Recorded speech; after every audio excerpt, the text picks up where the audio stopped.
चढ़ल बाटे होली घरे अइला ना सजनवा रंग बिना तरसेला पिया हमार मानवा रंग बिना तरसेला पिया हमार मानवा सभे खेली होली हमार छछनी पारानवा कैसे खेलब होली घरे बैल ना सजनवा कैसे खेलब होली घरे बैल ना सजनवा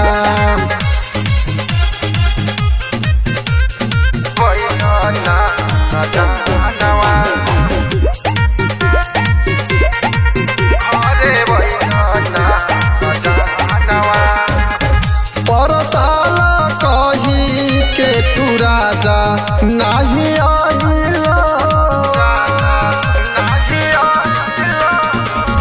लगता कि अइब नहीं असो भूल गइला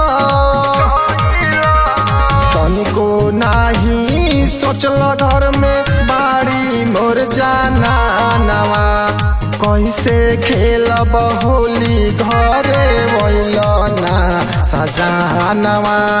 कैसे खेलब होली घरे बैल ना सजनवा